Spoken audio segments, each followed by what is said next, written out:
बड़ी खबर के साथ और बड़ी खबर आपको बता दें, आजम को बलि का बकरा बनाया गया, ये फसाहत खान ने कहा। लेकिन इस बीच समाजवादी पार्टी के अंदर जारी सियासी संग्राम अब सबके सामने है। शिवपाल यादव के बाद आजम कुनबे से भी आवाज उठी है और आजम खान को बलि का बकरा बनाया गया।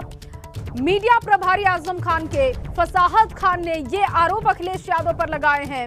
अखिलेश यादव नहीं चाहते कि आजम खान जेल से बाहर आए। फसाहत खान का ये बड़ा बयान आपको बता रहे हैं। अखिलेश यादव ने हमें भाजपा का दुश्मन बना दिया, ये बड़ा आरोप फसाहत खान का अखिलेश यादव पर। पहले शिवपाल यादव की नाराजगी और अब समाजवादी पार्टी के अंदर जारी है सियासी संग्राम, जिसके बाद अब शिवपाल के बाद आजम के कुनबे से भी आवाज उठने लगी है। बगावत के सुर सुनाई देने लगे हैं। रामपुर से आजम के मीडिया प्रभारी फसाहत खान का अखिलेश यादव पर हमला और फसाहत खान ने कहा कि अखिलेश नहीं चाहते कि आजम खान जेल से बाहर आए।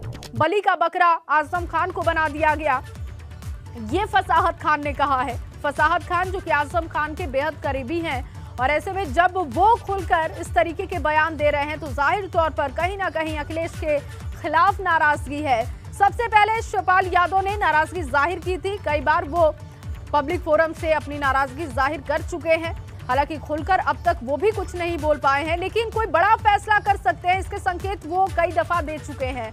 लेकिन अब आजम खेमे से भी बगावती सुर सुनाई दे रहे हैं और फसाहत खान जो कि मीडिया प्रभारी हैं आजम खान के, उन्होंने बड़ा आरोप अखिलेश यादव पर लगाया। उन्होंने कहा कि भाजपा का दुश्मन हमें बना दिया गया। अखिलेश यादव चाहते ही नहीं कि आजम खान जेल से बाहर आए जब तक वो जेल में है। एक बार ऐसा नहीं हुआ कि अखिलेश यादव आजम खान से मिलने के लिए भी जाते। ये तमाम बड़े आरोप लगाए। उबैदुर रहमान मेरे सहयोगी इस वक्त जुड़ चुके हैं। उबैदुर रहमान, ये बड़ा और बहुत गंभीर आरोप है जिस तरीके से फसाहत खान ने बयान दिया है। क्या ये माना जाए कि कहीं ना कहीं आजम खान का भी ये संकेत है अखिलेश यादव से नाराजगी की? और क्या फसाहत खान से आपकी कोई बातचीत हुई है इस मसले को लेकर? क्यों ये बयान उन्होंने दिया? देखिए, जो फसाहत खान है उनका जो बयान है वो आज़म खान का आधिकारिक बयान माना जाता है, क्योंकि वो जब से हम उनको देख रहे हैं मीडिया प्रभारी हैं और जब भी वो कोई मैसेज आता है, चाहे इसके मानने ये होते हैं कि अंदर से जेल से कोई ना कोई संदेश आया है, उसके बाद उन्होंने इस मीटिंग को बुलाया और उसके बाद ये बयान दिया है। और जितने भी उनके करीबी लोग हैं, जिन लोगों से हमारी बात हुई आज़म खान के करीबों से, वो सब नाराज़ हैं अखिलेश यादव से। और अभी से नहीं, पिछले 1-2 महीने से ये सब सिस्टम चल रहा था और आज़म खान कभी कोई फैसला जल्दी में नहीं लेते हैं। एक बार समाजवादी पार्टी ने उनको निकाला था तो उसके बाद आज़म खान की ताकत का एहसास हुआ था और समाजवादी पार्टी ने उनको वापस ज्वाइन कराया था। तो आज़म खान ने ये फैसला जो लिया है, आज़म खान के जो मीडिया प्रभारी का जो ये बयान आया है, ये बहुत सोच समझ के बयान आया है। इसके बहुत बड़े मायने हैं और आने वाले समय में इसका असर आपको दिखाई देगा, क्योंकि आज़म खान जब भी कोई राजनीतिक फैसला लेते हैं तो वो कोई मामूली फैसला नहीं लेते हैं। आज़म खान का एक बड़ा राजनीतिक कैरियर है, वो अलीगढ़ यूनिवर्सिटी से वकालत पढ़े हुए हैं, वहाँ से राजनीति शुरू की है और अब तक जितने चुनाव लड़े हैं आज़म खान ने सिर्फ एक चुनाव हारा है। उसके अलावा जितने चुनाव, चाहे एमपी का हो, एमएलए का हो, लगातार जीतते हैं और रामपुर में उनका ना दबदबा है। तो आज़म खान के मीडिया प्रभारी ने जिस तरह से मीटिंग के दौरान सब लोगों ने उसकी तायद की, उसका समर्थन किया उसके बयान का, तो इसके बहुत बड़े मायने हैं। और अभी देखना ये होगा कि समाजवादी पार्टी की तरफ से कोई प्रतिक्रिया नहीं आई और ना कोई खंडन आया। और हमारे सूत्र ये बता रहे हैं कि अब्दुल्ला आज़म भी नाराज़ चल रहे हैं, इसीलिए वो कोई बात नहीं कर रहे हैं। और जो फसाहत शानू का बयान है उसको उनका समर्थन है, उनके परिवार का समर्थन है, वरना अब तक खंडन कर देते। तो ये सब चीज़ें हैं और इसकी कई वजह हैं, क्योंकि आज़म खान के जितने लोग थे, चाहे वो बदायूं में आबिद रज़ा को टिकट नहीं दिया हो, पूर्व विधायक हैं, वो नाराज़ चल रहे हैं। चुनाव में खुलकर उन्होंने बगावत की, वो आज़म खान के बहुत करीबी हैं। सहारनपुर में सरफराज हों या इलाहाबाद में उनके चाहने वाले हों, तो आज़म खान के अलग अलग ज़िलों में बहुत करीबी लोग हैं, जो कुछ विधायक भी हैं, कुछ पूर्व विधायक हैं, कुछ को टिकट नहीं मिला। तो कई सारे विधायक जो मौजूदा हैं वो भी अभी आज़म खान के साथ हैं, वो चाहते हैं कि आजम खान कोई फैसला लें और उसके बाद वो अपने ज़बान खोलें। तो अभी कोई बोलने को तैयार नहीं है, लेकिन जिन लोगों से हमारी बात हुई है उन सबका कहना यह है कि आजम खान और उनका परिवार नाराज चल रहा है और उसकी नाराजगी की वजह यह है कि लगभग 2.5 साल हो गए आजम खान जेल में है। आजम खान के परिवार का कहना है कि भी खुलकर अपनी नाराजगी जाहिर कर चुके हैं। ऐसे में आजम खान का भी नाराज होना, फसाहत खान का ये बयान कहीं ना कहीं अखिलेश यादव की मंशा पर सवाल उठाता है, क्योंकि अखिलेश यादव पर पहले भी बड़ों के अनादर के आरोप लगते रहे। एक बार फिर से उस तरीके की तस्वीर बनती हुई दिख रही है। बहुत शुक्रिया आपका तमाम जानकारी के लिए, अपडेट के लिए। और चलिए अब आपको दिखा देते हैं ग्राफिक्स के जरिए कि आखिर आजम के मीडिया प्रभारी फसाहत खान ने क्या बयान दिया है। देखिए, उन्होंने कहा कि अखिलेश नहीं चाहते कि जेल से बाहर आजम खान निकले, ये बड़ा बयान उन्होंने दिया है। और इसके साथ ही साथ उन्होंने ये भी कहा कि अखिलेश यादव ने बलि का बकरा बना दिया। अखिलेश यादव जेल में आजम खान से मिलने के लिए नहीं पहुंचे, एक बार भी वो नहीं गए आजम खान से मिलने के लिए जेल में, जबकि आजम खान इंतजार भी करते रहे। चुनाव भी बीत गए, चुनाव से पहले भी किसी भी तरीके से कोई कनेक्शन करने की जरूरत अखिलेश यादव ने नहीं समझी। जीत के बाद भी हमारे नहीं हुए अखिलेश यादव। फसाहत खान ने कहा कि 111 सीटें हमारी वजह से समाजवादी पार्टी की आई, लेकिन फिर भी वो हमारे ना हो सके। अखिलेश यादव ने हमें भाजपा का दुश्मन बना दिया, ये भी बहुत बड़ा और गंभीर आरोप लगाया। साथ ही साथ ये भी कहा कि बलि का बकरा बना दिया गया, अखिलेश नहीं चाहते कि जेल से बाहर निकले। ये तमाम बातें फसाहत खान ने कही, जो कि मीडिया प्रभारी हैं। कहे जाते हैं कि आजम खान के बेहद करीबी हैं, जो भी बयान देते हैं आजम खान का समर्थन उसको होता है। और ऐसे में फसाहत खान जब खुलकर बोल रहे हैं तो कहीं ना कहीं ये संकेत माना जा रहा है कि आजम खान का भी इस पर समर्थन होगा। चलिए आपको एक बार पूरा बयान सुनाते हैं कि आखिर फसाहत खान ने क्या कुछ कहा है। हमारे कपड़ों से बदबू आती है, हमारे राष्ट्रीय जी को डायरेक्ट टिकरा अब्दुल ने ले लिया है। दरी भी अब्दुल उठाएगा, वोट भी अब्दुल देगा और जेल में अब्दुल जाएगा। आवाज उठाएगा, उसका मुकदमे भी दिए जाएंगे, उसकी बिल्कुल की हो जाएगी, उससे वसूली की जाएगी और राष्ट्रीय देखिए आपके से एक शब्द नहीं निकलेगा। हमने आपको और आपके वालिद साहब को क्या ये फायदा मुख्यमंत्री बनाया, आप इतना बड़ा दिन नहीं कर सके कि आजम खान को नेता विपक्ष बना देते। हमारे वोटों से 111 सीटें आई है, आप आजम खान साहब से जेल में मिलने सकते हैं। हमारे कपड़ों से बदबू आती है, हमारे राष्ट्रीय जी को डायरेक्ट टिकरा अब्दुल ने ले लिया है। दरी भी अब्दुल उठाएगा, वोट भी अब्दुल देगा और जेल में अब्दुल जाएगा। आवाज उठाएगा, उसका मुकदमे भी दिए जाएंगे, उसकी बिल्कुल की हो जाएगी, उससे वसूली की जाएगी और राष्ट्रीय देखिए आपके से एक शब्द नहीं निकलेगा। हमने आपको और आपके वालिद साहब को क्या ये फायदा मुख्यमंत्री बनाया, आप इतना बड़ा दिन नहीं कर सके कि आजम खान को नेता विपक्ष बना देते। हमारे वोटों से 111 सीटें आई है, आप आजम खान साहब से जेल में मिलने सकते हैं। हमारे कपड़ों से बदबू आती है, हमारे राष्ट्रीय। और चलिए अब आपको एक बड़ी खबर दे दें। गोरखपुर में योगी आदित्यनाथ ने गोरखनाथ मंदिर के हिंदू सेवा आश्रम में जनता दर्शन में लोगों की समस्याएं सुनी है। जनता दरबार लगाकर उन्होंने जनता की समस्याएं सुनी, जिसके बाद अधिकारियों को समस्याएं दूर करने के निर्देश भी दिए। सीएम योगी पिछले 3 दिनों से गोरखपुर में हैं और आज वो दिल्ली का दौरा कर सकते हैं, इस बात की भी जानकारी है। लेकिन उससे पहले की ये तस्वीरें आपको दिखा रहे जनता दरबार की तस्वीरें, जहां पर मुख्यमंत्री जनता के बीच पहुंचे, उनकी समस्याएं लिखित में ली और अब अधिकारियों को निर्देशित किया गया है कि जल्द से जल्द समस्याओं का निस्तारण हो सके। पिछले 3 दिनों से मुख्यमंत्री गोरखपुर में ही हैं। कल नवमी के मौके पर उन्होंने कन्या पूजन का कार्यक्रम भी संपन्न किया था। रामनवमी के मौके पर पूजा आरती करते हुए भी वो देखे गए और आज देखिए फिर से एक बार वो जनता दरबार में लोगों की समस्या सुनते हुए देखे गए। और चलिए आगे बढ़ेंगे। सीएम योगी ने कल भी जनता दरबार में लोगों की समस्याएं सुनी थी और आज फिर एक बार लोगों की समस्याएं उन्होंने सुनी हैं।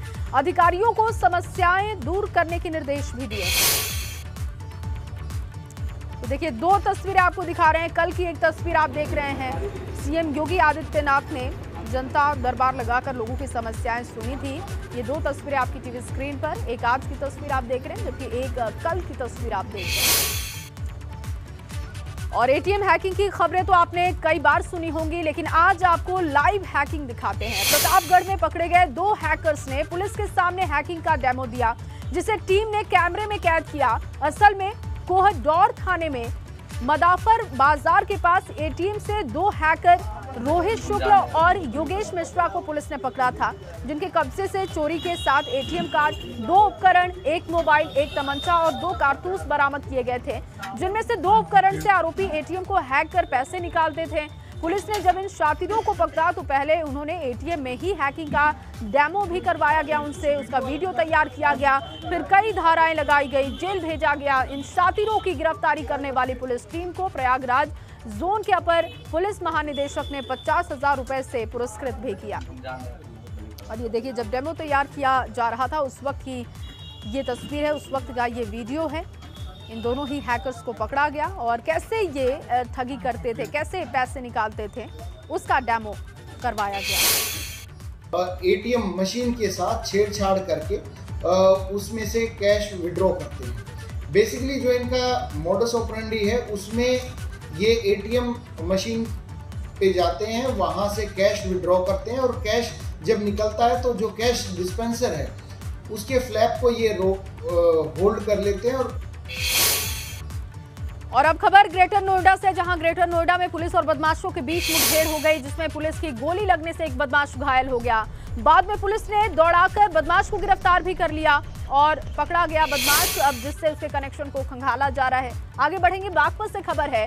बागपत के चांदी नगर थाना क्षेत्र के कहरका गांव में अपराध की दुनिया में कदम रखकर संपत्ति अर्जित करने वाले 2 शातिर बदमाशों की 32 लाख से ज्यादा रुपए के 2 मकानों को पुलिस ने सील कर दिया है। इस मामले में कार्रवाई का विरोध करने पर एक व्यक्ति को हिरासत में भी लिया गया। और ये देखिए, जब कार्रवाई की जा रही थी, घर को सील किया जा रहा था, उस वक्त की तस्वीर आपको दिखा रहे हैं। 32 लाख रुपए कीमत के ये मकान बताए जा रहे हैं। 2 मकानों को सील किया गया है। ब्रेक के बाद स्वागत है आप सभी का। मुर्तजा मामले में एक बड़ा अपडेट है, सीधे उस अपडेट का रुख करेंगे। लगातार आपको बड़ी जानकारी ये दे रहे हैं कि आज रिमांड खत्म हो रही है मुर्तजा की। अहमद मुर्तजा अब्बासी को लेकर कोर्ट पहुंची एटीएस की टीम। बड़ा अपडेट, आज खत्म हो रही है मुर्तजा कस्टडी रिमांड अवधि और ऐसे में एटीएस की कोशिश होगी कि वो रिमांड को बढ़वा सके। बड़ी खबर, ताजा अपडेट, टीम पहुंच चुकी है कोर्ट लेकर मुर्तजा को। अहमद मुर्तजा अब्बासी की रिमांड आज खत्म हो रही है। कोर्ट के फैसले पर रुख होगा कि कोर्ट की तरफ से क्या रुख रहता है, मुर्तजा की कस्टडी क्या बढ़ाई जा सकती है, ये देखना होगा। हालांकि ताजा अपडेट ये है कि एटीएस की टीम कोर्ट पहुंच चुकी है मुर्तजा अब्बास को लेकर और आज खत्म हो रही है मुर्तजा की कस्टडी। और ऐसे में जब अभी और कनेक्शन खुलने हैं और राज खुलने हैं तो कोशिश एटीएस की ये होगी कि वो रिमांड को बढ़वा सके। 7 दिन की ये रिमांड थी जो कि खत्म हो रही है आज, और ऐसे में मुर्तजा की कस्टडी रिमांड अवधि को बढ़वाई जा सके, ये कोशिश एटीएस की होगी। नीरज मेरे सहयोगी जुड़ चुके हैं। नीरज, कोर्ट पहुंच चुकी है टीम, और क्या जानकारी, क्या ताजा अपडेट है? जी बिल्कुल, थोड़ी देर पहले कोर्ट अहमद मुर्तजा अब्बासी को एटीएस लेकर पहुंची है और एसीजेएम फर्स्ट की कोर्ट के अंदर उसको पेश किया गया है। और जो भारी फोर्स के बीच में, सुरक्षा व्यवस्था के बीच में लाया गया है। 3 से 4 वाहनों में एटीएस की टीम की पूरी टीम और उसके साथ ही पुलिस के जो जवान है उनको सुरक्षा में पूरा कचहरी परिसर में तैनात किया गया और पूरा छावनी के रूप में तब्दील हो गया कचहरी परिसर। और यहाँ पर मुर्तजा को जो है पेश किया गया है और जो उम्मीद जताई जा रही है कि जो एटीएस है वो जो कस्टडी रिमांड है उसको बढ़ाने के लिए अपील करेगी, क्योंकि तमाम पूछताछ ऐसी है जो अभी बाकी है और इसके साथ ही जो देशद्रोह की धारा है वो बढ़ सकती है इस केस में। और यही वजह है कि जो उसकी सुरक्षा है उसको भी देखना जरूरी था, इसीलिए कोर्ट परिसर को पूरी तरह से छावनी में तब्दील किया गया। पूरा जो दीवानी न्यायालय परिसर है पुलिस ही पुलिस दिखाई दे रही है और अब कोर्ट में ये देखना होगा कि पुलिस कस्टडी रिमांड के लिए जो अर्जी एटीएस की तरफ से दाखिल की जाएगी, गोरखनाथ पुलिस की ओर से दाखिल की जाएगी, तो उस पर कितने दिन की रिमांड और मिलती है। और उम्मीद जताई जा रही है कि जिस तरह से पूछताछ होना अभी बाकी है, तमाम जांच एजेंसियां एनआईए के अलावा उसके घर के लोगों से भी पूछताछ होनी है, उसके बड़े पिता डॉक्टर के अब्बासी से भी पूछताछ होना बाकी रह गई है। तो अभी ये उम्मीद जताई जा रही है कि से 7 दिन की जो पुलिस कस्टडी रिमांड है इसको बढ़ाया जा सकता है और फिर एटीएस एक बार लेकर लखनऊ के लिए रवाना हो सकती है। ठीक है नीरज, आप बने रहिए हमारे साथ, आगे भी आपसे अपडेट लेंगे क्योंकि मुर्तजा मामले में कुछ अहम जानकारी है जो कि अपने दर्शकों को दे दे। देखिए ग्राफिक्स के जरिए अब आपको बता रहे हैं इस खबर पर पूरी जानकारी। आरोपी मुर्तजा की रिमांड अवधि आज खत्म हो रही है। गोरखपुर कोर्ट में एटीएस टीम मुर्तजा की पेशी कर रही है। टीम वहां पर पहुंच चुकी है। मुर्तजा को लेकर रिमांड अवधि बढ़ाने की कर सकती है मांग, क्योंकि ये बहुत जरूरी होगा। यूएपीए के तहत कार्रवाई मुर्तजा पर हो सकती है। ऐसे में बहुत जरूरी है कि उससे पूछताछ और आगे बढ़ाई जा सके और कस्टडी बढ़वाई जा सके। एटीएस की ये कोशिश होगी। मुर्तजा को 7 दिनों के लिए गोरखनाथ थाना पुलिस ने रिमांड पर लिया था। मामला एटीएस के पास ट्रांसफर होने के बाद जांच जारी है। एटीएस के अधिकारी मुर्तजा को आज गोरखपुर कोर्ट लेकर पहुंच चुके हैं। आईआईटी मुंबई में रैंकिंग के दौरान मुर्तजा के मन में मुसलमानों के प्रति भेदभाव सामने आया था, ये उसके पिता का कहना है। मुसलमानों के साथ जुल्म और प्रताड़ना की भावना सामने आई थी, उसके पिता का ये दावा है। और मुर्तजा के पिता ने एटीएस को बताया है कि आईआईटी में पढ़ने के दौरान उसके साथ रैंकिंग की गई थी और आईआईटी के हॉस्टल में 1 साल रहने के बाद वो वापस पिता के पास आ गया था। पिता के साथ ही मुंबई में रहकर पढ़ाई कर रहा था मुर्तजा के पिता ने एटीएस को यह भी जानकारी दी है कि घटना की शिकायत आईआईटी प्रशासन से भी की गई थी, लेकिन कोई कार्रवाई नहीं की गई। तो उसी वक्त से मुर्तजा के मन में तमाम ये बातें भरी हुई थी, जिसका आक्रोश उसने गोरखनाथ मंदिर में जवानों पर हमले करके निकाला था। लेकिन अब आज जब रिमांड खत्म हो रही है तो एटीएस की टीम सबसे पहले कोशिश करेगी कि उसकी रिमांड बढ़वाई जा सके। ये देखिए तस्वीरें आपको दिखा रहे हैं, जब टीम कोर्ट लेकर मुर्तजा को पहुंची उस वक्त की ये तस्वीर है। एटीएस करेगी कस्टडी रिमांड बढ़ाने की मांग, क्योंकि टीम कोर्ट पहुंच चुकी है। अब से थोड़ी देर बाद कार्यवाही वहां पर शुरू भी हो जाएगी। कोर्ट में दलीलें पेश की जाएंगी दोनों तरफ से। देखना होगा कि क्या रुख कोर्ट का रहता है, लेकिन जो स्थिति बनी हुई है, जितने कनेक्शन निकलकर अब तक सामने आ चुके हैं, जितने राज खुले हैं, उससे ये साफ है कि ये कस्टडी और बढ़ाई जा सकती है। और ये देखिए तस्वीरें उस वक्त की है जब कोर्ट लेकर टीम मुर्तजा को पहुंची, उस वक्त की ये तस्वीरें हम आपको दिखा रहे हैं। भारी सुरक्षा बल की तैनाती की गई थी, किसी भी तरीके से वहां पर कोई दिक्कत ना हो इसका पूरा ख्याल रखा गया। क्योंकि गोरखपुर के लोगों के मन में नाराजगी भी है मुर्तजा को लेकर, जिस तरीके से उसने गोरखनाथ मंदिर में जवानों पर हमला किया था, उस बात से लोग बहुत नाराज हैं। और ऐसे में मुर्तजा पर कोई हमला ना हो, किसी भी तरीके से कोई दिक्कत ना हो, इसका पूरा ध्यान रखा गया था। एक्सक्लूसिव तस्वीरें लगातार आप एबीपी गंगा पर देख पा रहे हैं। एक्सक्लूसिव फुटेज लगातार हम आपको दिखा रहे हैं। जब टीम एटीएस की लेकर मुर्तजा को कोर्ट पहुंची उस वक्त की ये तस्वीरें हैं। कोर्ट के बाहर की तस्वीरें लगातार आप अपनी टीवी स्क्रीन पर देख पा रहे हैं। अब से थोड़ी देर बाद कोर्ट में दलीलें पेश की जाएंगी दोनों तरफ से और देखना होगा कि कोर्ट का रुख क्या रहता है। लेकिन उम्मीद इस बात की जा रही है कि रिमांड बढ़ाई जा सकती है। नीरज मेरे सहयोगी लगातार फोन लाइन पर बने हुए हैं। नीरज, क्योंकि जिस तरीके की स्थितियां दिखाई दे रही हैं, जितने राज खुले हैं, जितने कनेक्शन सामने आए हैं, ऐसी उम्मीद है कि अब कोर्ट का रुख भी यही रहेगा कि उसके रिमांड को बढ़ाया जाए। बिल्कुल, कोर्ट अब जब एटीएस और गोरखनाथ पुलिस मांग करेगी तो निश्चित तौर पर इसकी जो कस्टडी रिमांड है बढ़ाई जाएगी, क्योंकि अभी तमाम पूछताछ बाकी है और तमाम कड़ियों को जोड़ना बाकी है और तमाम जांच एजेंसियां जिस तरह से पूछताछ कर रही हैं, तो बहुत सी और बातें हैं जो राज है वो सामने निकल कर आएंगे, क्योंकि अभी परिवार वालों से पूरी तरह से बातचीत नहीं हो पाई है और तमाम राज ऐसे हैं जो मुर्तजा के अभी दिल में दफन है और बहुत सी बातें अभी बाहर आ सकती हैं। और अब थोड़ी सख्ती दिखाएगी, ऐसा लग रहा है कि जो जांच एजेंसियां थोड़ी सख्ती दिखाकर पूछताछ करेगी तो बहुत सी और भी बातें सामने आएंगी। तो क्योंकि तमाम आतंकी संगठनों से संबंध का जो संदेह है वो गहरा होता जा रहा है और यही वजह है कि जिस तरह से गोरखनाथ मंदिर पर 2 पीएसी जवानों पर हमला किया गया है, तो अब कोर्ट का रुख भी उसके प्रति नरम नहीं दिखाई देगा। ऐसा लग रहा है कि जो कस्टडी रिमांड है वो निश्चित तौर पर बढ़ाई जाएगी। जी, और नीरज, इस पूरी कार्यवाही में कोर्ट की तरफ से कितना समय लग सकता है? देखिए, बताया जा रहा है कि लगभग 1 से 1.5 घंटे का समय अभी यहाँ पर लग सकता है, क्योंकि समय से जब कोर्ट खुलती है तो 11 बजे के बाद से ही आमतौर पर जो कोर्ट लगती है और वहाँ पर कार्रवाई शुरू होती है। जो अधिवक्ता है वो भी 11 बजे के बाद ही आते हैं, लेकिन क्योंकि मामला ये अहमद मुर्तजा बाकी से जुड़ा हुआ है और इसी वजह से यहाँ पर ठीक 10:30 बजे